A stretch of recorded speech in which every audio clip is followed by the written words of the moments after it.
అందరికీ నమస్కారం. నా పేరు దార్లపూడి రవి. మా గ్రామం గుళ్ళపాడు గ్రామం, రేగిడామదాల వలస మండలం, శ్రీకాకుళం జిల్లా. నేను గత 4 సంవత్సరాలుగా ఈ ప్రకృతి వ్యవసాయం చేస్తున్నాను.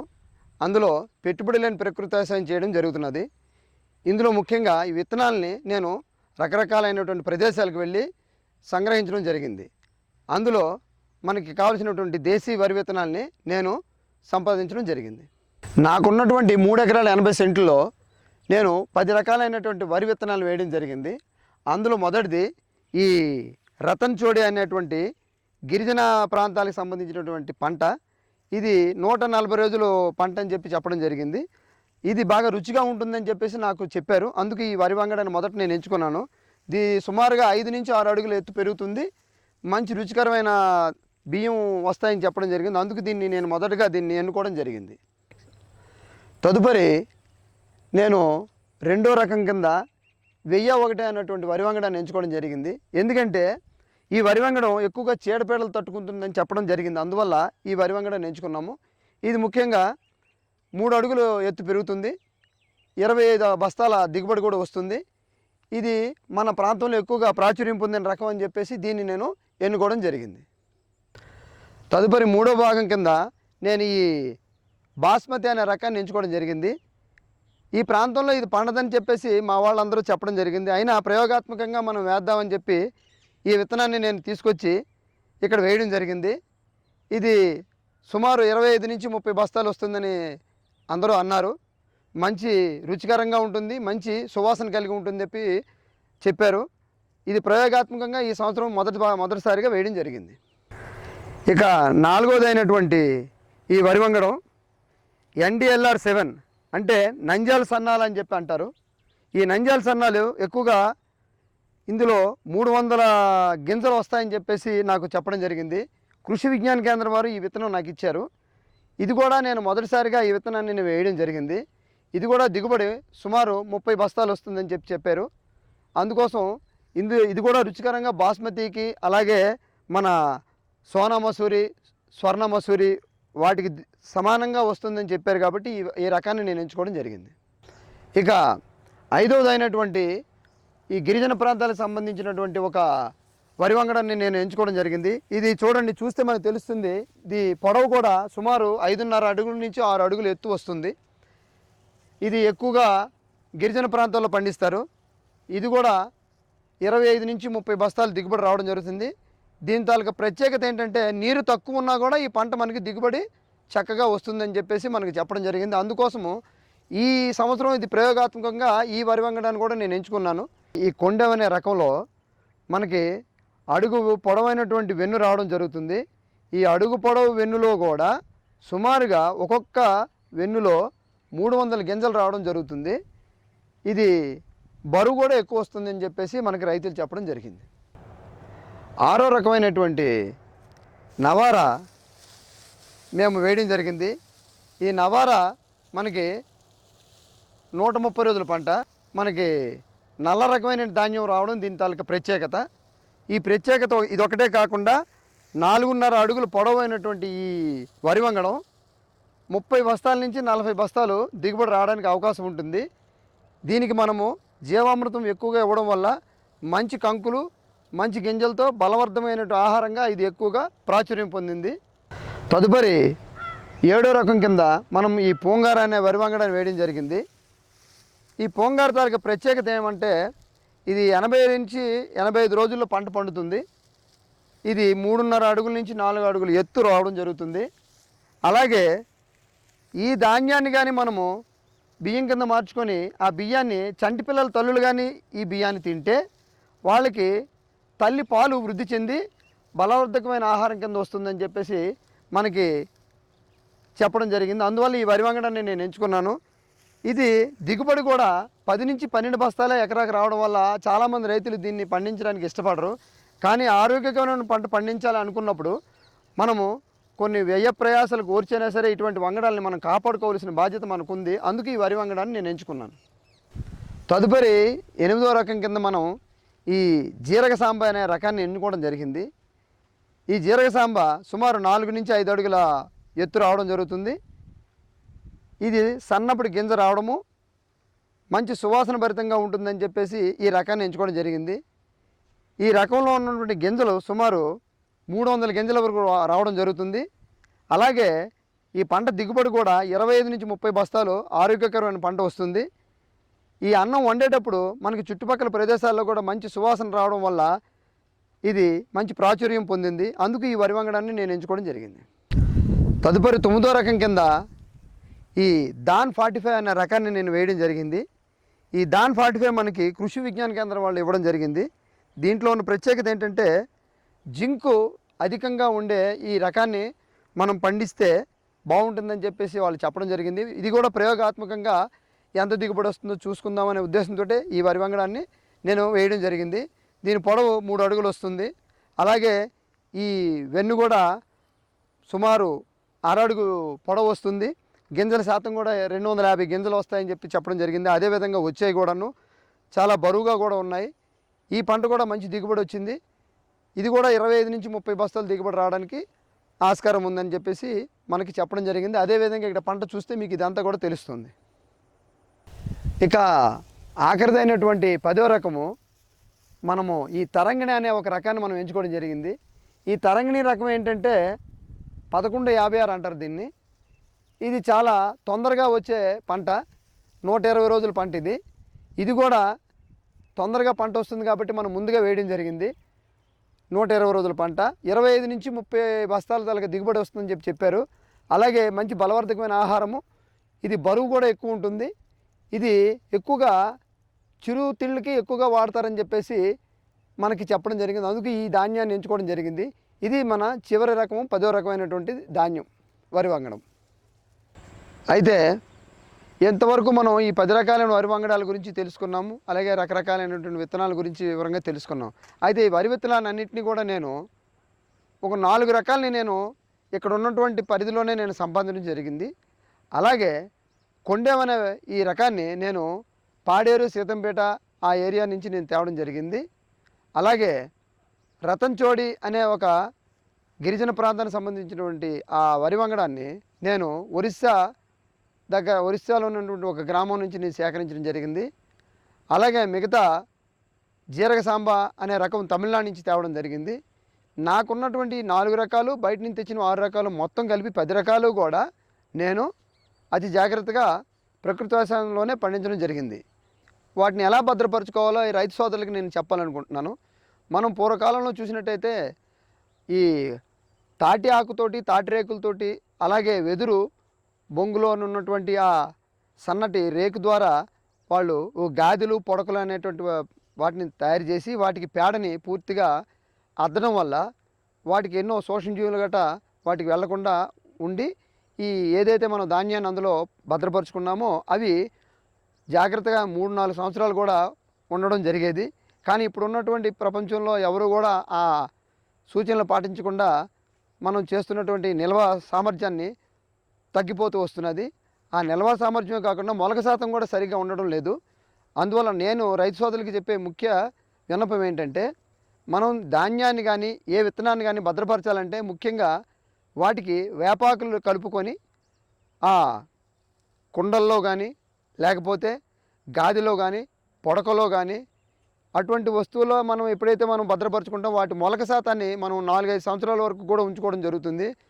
వేరే పద్ధతిలో మనం కానీ ఈ విత్తనాలని మనం భద్రపరుచుకుంటే వాటి మొలక శాతం రాను రాను 1 సంవత్సరం, సంవత్సరంన్నరతోటే కాలాన్ని కోల్పోవడం జరుగుతుంది. కాబట్టి రైతు సోదరులకి నా విజ్ఞప్తి ఏంటంటే ప్రకృతి వ్యవసాయం చేసిన ప్రతి ఒక్క రైతు కూడా కొంత భాగం విత్తనాల కోసం ఉంచుకొని ఆ విత్తనాల్ని మీరు భద్రపరుచుకునే పద్ధతిని కూడా మన పాతకాలం పద్ధతులనే మనం పాటించడం వల్ల మన విత్తనంలోని మొలక శాతాన్ని ఎక్కువగా పొందడం జరుగుతుంది. కాబట్టి ఇది నా సూచన. అయితే ఇప్పటి వరకు మనం 10 రకాలైనటువంటి పంటల్ని ఏ విధంగా పండించామన్నది మనం చూసాము. అందులో ఏ ఏ విధానాలను అవలంబించామన్న దాని మీద కొద్దిగా మీకు వివరంగా చెప్పాలనుకుంటున్నాను. ఎందుకంటే మనం ముందుగా జూలై 1వ తారీఖున మనం విత్తనాలన్నింటినీ కూడా మడులు కట్టుకొని వేయడం జరిగింది. ఈ 10 రకాల విత్తనాలని దాంట్లోనే ముందు మనం ఘనజీవామృతాన్ని ముందుగా అందులో వేసుకొని దాని తర్వాత మనం మడులు కట్టుకొని ఆ మడుల్లో మనం ఈ 10 రకాల విత్తనాలని మనం వేయడం జరిగింది. ఈ విత్తనాలు వేసిన తర్వాత సుమారు 30 రోజుల వ్యవధిలో ఆ విత్తనాల తాలూకా మొక్కల్ని ఆ ప్లాంట్ని తీసుకొని మనము ఇక్కడ ఈ మళ్ళలోనే వేరువేరుగా ఉడవడం జరిగింది. ఈ ఉడిచినప్పుడు ప్రతి 10 నుంచి 15 రోజుల్లో మనము ద్రవజీవామృతాన్ని వాటికి నీటి ద్వారా ఇవ్వడం జరిగింది. ఆ నీటి ద్వారా ప్రతి 10 నుంచి 15 రోజులకు ఇవ్వడం వల్ల మొక్క మొదటి నుంచి కూడా ఆరోగ్యకరంగా పెరుగుతూ కావలసినటువంటి పోషకాలని తీసుకుంటూ ఈరోజు మనకి పంట కాలాన్ని పూర్తిగా 130 రోజులకు వచ్చేసరికల్లా అన్ని పంటలు కూడా చక్కగా మనకి రావడం జరిగింది.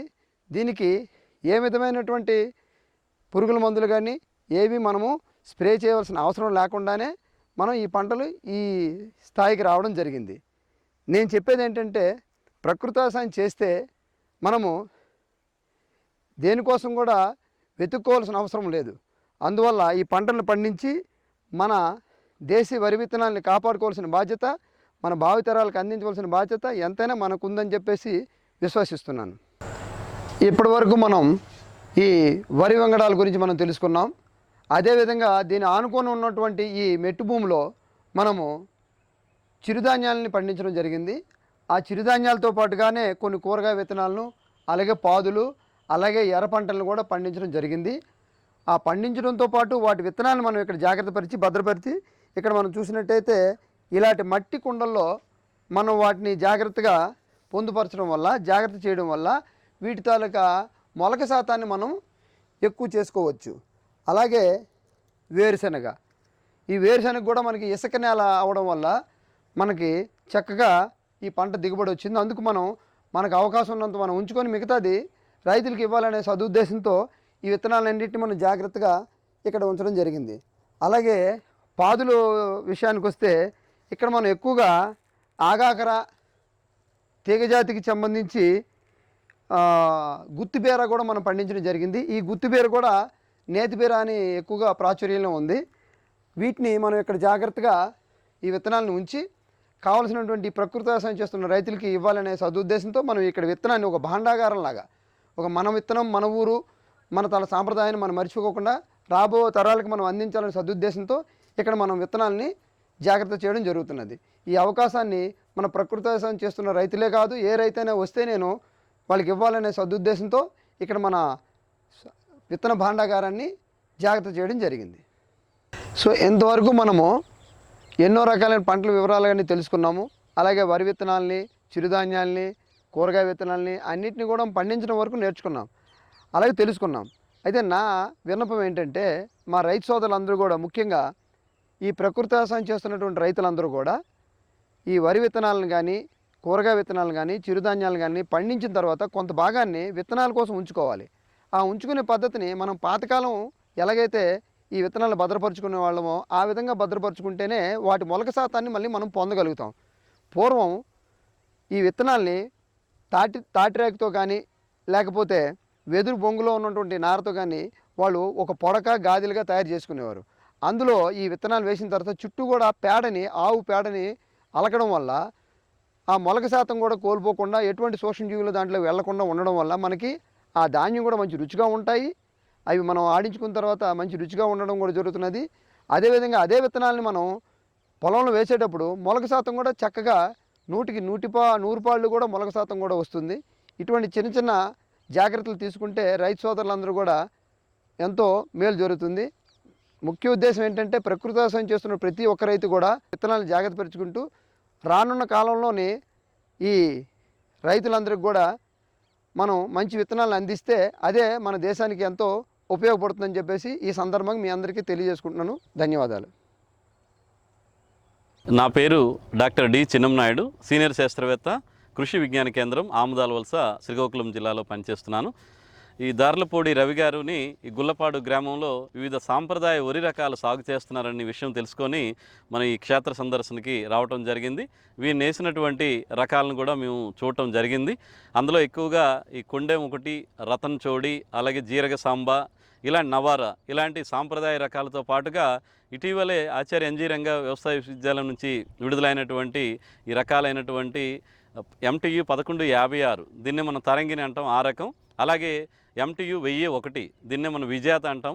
అదేవిధంగా డైరెక్టరేట్ ఆఫ్ రైస్ రీసెర్చ్ నుంచి రిలీజ్ అయిన డిఆర్ఆర్ దాన్ 45 ఈ రకాలన్నింటినీ కూడా ఒకసారి మనం క్షేత్రస్థాయిలో అలాగే ఈ సహజ వ్యవసాయ పద్ధతుల్లో సాగు చేస్తున్నటువంటి ఈ రకాలన్నీ కూడా ఏ విధంగా వాటి దిగుబడులు కానీ పెర్ఫార్మెన్స్ కూడా చూడడానికి మనం క్షేత్ర సందర్శనకి రావటం జరిగింది. మరి అందులో చూసుకుంటే కొన్ని సాంప్రదాయ రకాలు మన ఆంధ్రప్రదేశ్లో ఎక్కువగా గిరిజన ప్రాంతాల్లో కొన్ని దగ్గరలో సాగులో ఉన్నాయి. రవి గారు చెప్పిన వివరాల ప్రకారం ఇవన్నీ కూడా ఒరిస్సా ప్రాంతంలో గిరిజన ప్రాంతాల్లో సాగు చేయబడినటువంటి ఈ సాంప్రదాయ రకాలు. ప్రత్యేకంగా మనం ఈ PPFRA protection of plant varieties and farmers rights అని ఒక సంస్థ ఆధ్వర్యంలో కూడా ఈ సాంప్రదాయ రకాలని మనం రక్షించుకునే విధంగా కూడా చాలా వరకు ప్రోత్సహించడం జరుగుతుంది. మరి ఆ కార్యక్రమంలో భాగంగా ఈ దోర్లపూడి రవి గారు ఏవైతే సాంప్రదాయ గిరిజన రకాలు ఉన్నాయో వాటన్నిటినీ అంతరించిపోకుండా వాటిని మరలా ఆయన క్షేత్రంలో వేసి ఒక పావు ఎకరా నుంచి అరెకరా వరకు ఒక్కొక్క రకాన్ని వేసి ఈ రకాలను మళ్ళీ పరిరక్షించడానికి ఈ రకాలు సాంప్రదాయ రకాలు బయటికి పోకుండా అదేవిధంగా మన ఆంధ్రప్రదేశ్లో కూడా గిరిజన ప్రాంతాలు అలా మైదాన ప్రాంత రైతులకు కూడా పరిచయం చేయాలనే ఉద్దేశంతో ఆయన ఈ క్షేత్రంలో మరి వేయటం జరిగింది. అందులో కూడా కొన్ని రకాలు ఇప్పుడు చూస్తే కనుక రతన్ చోడీ కానీ అలాగే ఈ జీరక సాంబ ఇవి కొంచెం చూసుకుంటే మన రెగ్యులర్గా వేస్తున్న రకాలతో పోల్చుకుంటే కొంచెం కాల పరిమితి ఎక్కువగా ఉన్నట్టు మనకి కనిపిస్తుంది. 150-160 రోజుల్లో పంట కోతకు వచ్చేవి కనిపిస్తున్నాయి. మరి అలాగే ఈ జీరక సాంబార్ రకం అయితే కనుక చూస్తుంటే చాలా చిన్న గింజగా ఉండడం తినడానికి కూడా బాగుంటుందని చెప్తున్నారు. మరి సన్నగింజ రకం ఉండేటప్పుడు వీటికి ఎప్పుడు కూడా తినడానికి అలాగే కుకింగ్ క్వాలిటీ కూడా ఉంటున్నట్టు మనకి కనిపిస్తుంది. మరి రెగ్యులర్గా వచ్చే సాంబా మసూరి రకానికన్నా ఇంకా చిన్నగానే మనకు అనిపిస్తుంది. కొంచెం ఈ సెంటెడ్ సువాసన కూడా వస్తున్నట్టు లైట్గా మనకి, ఎందుకంటే మరి గిరిజన ప్రాంతాలతో పోల్చుకున్నప్పుడు మైదాన ప్రాంతాల్లో కొంచెం ఉష్ణోగ్రతలు ఎక్కువ ఉంటాయి కాబట్టి ఆ సువాసన కూడా కొంచెం తక్కువ వస్తున్నప్పటికీ బట్ కొత్త రకం సాంప్రదాయ రకం కాబట్టి ఇక్కడ మరి సాగు చేయడం కూడా చాలా ఆశాజనకంగా మరి కనిపిస్తుంది.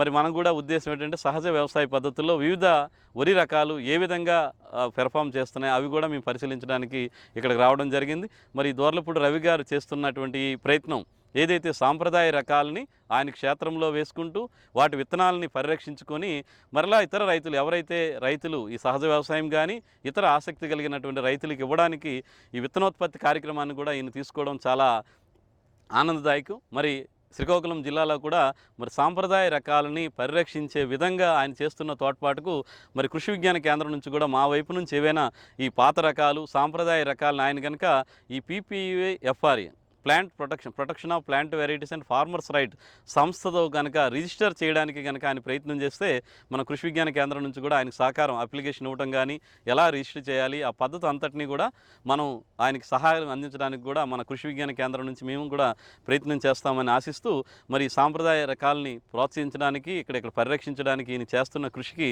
మా వైపు నుంచి కూడా మేము కృషి విజ్ఞాన కేంద్రం ఆముదాల వలస నుంచి అలాగే ఆచార్య NG రంగా వ్యవసాయ విశ్వవిద్యాలయం నుంచి ఆయనకి ప్రత్యేకమైనటువంటి అభినందనలు తెలియజేసుకుంటున్నాను.